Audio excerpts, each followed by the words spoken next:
The universe today is full of matter and radiation, and can be observed by us through a variety of means. Atoms have clumped and clustered together due to billions of years of gravitation. This has formed a great cosmic web on the largest scales, with clusters of galaxies, individual galaxies, clouds of gas, stars, planets, and more on smaller scales. Through it all, the universe has been expanding and cooling, something it's been doing since the earliest moments of the hot Big Bang. But the Big Bang wasn't the very beginning of the universe.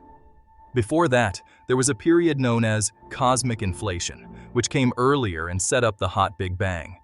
While living in an expanding, cooling universe is difficult to intuit, inflation paints an entirely different picture. Here's what it would be like to live in an inflating universe.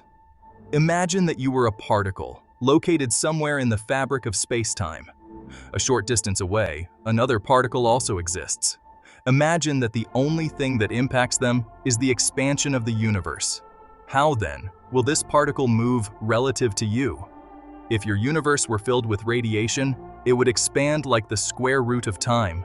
If your universe were filled with matter, it would expand like time to the 2/3 power. But when your universe inflates, space expands exponentially. Whereas a radiation-filled or matter-filled universe will dilute as it expands, causing the expansion rate to evolve by slowing down, the key feature of an inflating universe is that its expansion is relentless. The expansion rate does not drop off with time, distance from you. Because inflation is not only exponential, but also rapid, the expansion rate is very large during inflation. That doubling only requires somewhere in the neighborhood of 10⁻⁻35 seconds. But the defining trait of inflation isn't its rapidity, since, after all, the early stages of the hot Big Bang may be just as rapid. Instead, the defining trait of inflation is its relentlessness. Space itself may have begun with an interesting intrinsic curvature to it. It could have been balled up, knotted, twisted and turned, or even spherical. It could have been full of topological defects, with holes throughout it.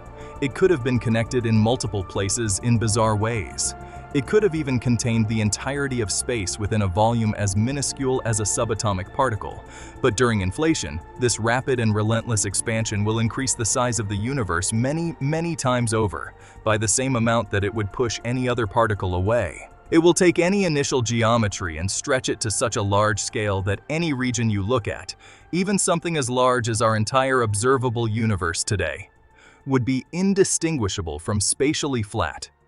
The reason inflation works this way is because there's a large amount of energy that's intrinsic to space itself. As the fabric of the universe expands, new space gets created, also with that same amount of energy inherent to it. This is why the expansion is relentless. If you look at an inflating universe, it continues to inflate in an ongoing fashion, never decreasing in its rapidity.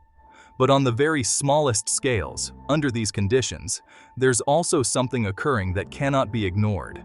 Quantum fluctuations in the underlying quantum fields that permeate all of reality. These fluctuations happen in our universe today, only they occur both on very low energy scales and on time scales that are extremely short compared to anything we observe. If you visualize these fluctuations as virtual particle-antiparticle pairs popping in and out of existence, they do so on time scales that are far too short to result in anything interesting happening. They simply add a small amount of extra energy to the fabric of space itself. We know that today, in our modern universe, we do have a positive, non-zero value to the overall zero-point energy of empty space. That can be equated with the dark energy we observe now. But in the early universe, during inflation, the expansion rate was much greater than it is today. Trillions upon trillions upon trillions of times greater, in fact. During inflation, it's not only the zero-point energy of space that was larger than it is today, but also the energy of the quantum fluctuations that occurred at that time. In fact, inflation's quantum fluctuations are much larger in energy, about 100 orders of magnitude larger than they are today. On average, the value of the energy inherent to space jumps up and down by about 0.003% randomly, due to these quantum fluctuations. Unlike today, though, those fluctuations don't remain localized to one particular region of space where they occur. Back when the universe is inflating, these fluctuations were getting stretched across the universe, remaining imprinted onto the fabric of space, even as the fabric itself expands. As a result, the value of the energy inherent to space varies from place to place, with the older, more stretched fluctuations showing up on larger scales, and the younger, less stretched ones appearing on smaller scales.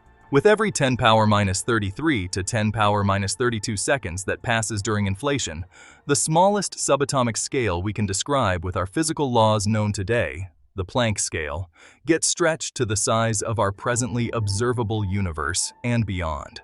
On longer time scales than that, any fluctuations that occurred previously then become unobservable, stretched to distance scales that are far in excess of the cosmic horizon.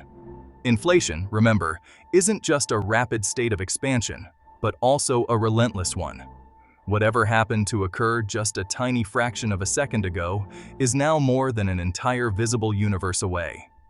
On all scales, from the very small to the very large, there should be these quantum fluctuations that are not only imprinted, but are continuously newly imprinting themselves on the universe. Yet inflation doesn't last forever everywhere in the universe. Every time new space is created, there's a small but finite probability that inflation will be brought closer to its inevitable end, with the same quantum fluctuations that imprint themselves on the universe, also serving to, at least in some places, bring inflation to an end. One way to visualize whether inflation ends or not is to picture a ball that rolls very, very slowly atop a flat plateau. When you create new space, there's again a random distribution of probabilities, whether the ball rolls closer to the plateau's center or closer to the edge. For the places where the ball reaches the edge and rolls into the valley, inflation ends and the energy transforms into the energy of the hot Big Bang. It was very likely that the first regions to undergo this transition weren't the ones that became our observable universe, but rather were pushed away by the much larger, more voluminous regions where inflation continued to persist. It's very likely that we continued to inflate while these other Big Bangs occurred elsewhere in our inflating universe. Most of them were incredibly distant, but some of them may have occurred very close to the region that eventually became our universe. As long as inflation goes on, space continues to be filled with these energy fluctuations on all scales, creating a fabric of space that appears like a continuously vibrating grid.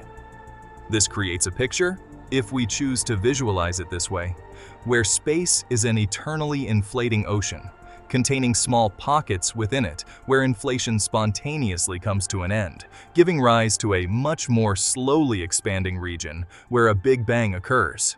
No two pocket Big Bangs ever collide, however, as the inflating regions between them continue to expand more rapidly than any of the regions where Big Bangs occur. Finally, inflation comes to an end where we are. It's as though all of this energy inherent to space, with slightly different values at different locations, all comes tumbling down. It transforms into matter, antimatter, and radiation, and creates a universe that is now hot, dense, and uniform in temperature, rather than cold and empty. If you go back to the plateau and valley analogy, the ball rolling down into the valley and oscillating at the bottom of it is what ends inflation and begins the hot Big Bang state. This transition is known as cosmic reheating, and it marks the transition from an inflationary spacetime into the beginning of our hot Big Bang. The energy fluctuations become density fluctuations, which gives rise to the large-scale structure in our universe today. When inflation comes to an end, that's when the universe we know and recognize, the one that starts with a hot Big Bang, truly begins. In theory, what lies beyond the observable universe will forever remain unobservable to us. But there are very likely large regions of space that are still inflating even today. Once your universe begins inflating, it's very difficult to get it to stop everywhere. For every location where it comes to an end, there's a new, equal or larger sized location getting created as the inflating regions continue to grow. Even though most regions will see inflation end after just a tiny fraction of a second, there's enough new space getting created that inflation should be eternal to the future. Inflation set up and created the entire observable universe and gave the hot Big Bang the conditions we need it to have to be consistent with what we observe. But the inflationary universe was dramatically different than the universe we observe today. In order to understand and visualize it, we have to put our intuition aside and embrace a reality where the only energy that matters is the energy intrinsic to the fabric of space itself. Thank you so much for joining us today. See you soon in the next video. Until then, good night, and remember to sleep well tonight.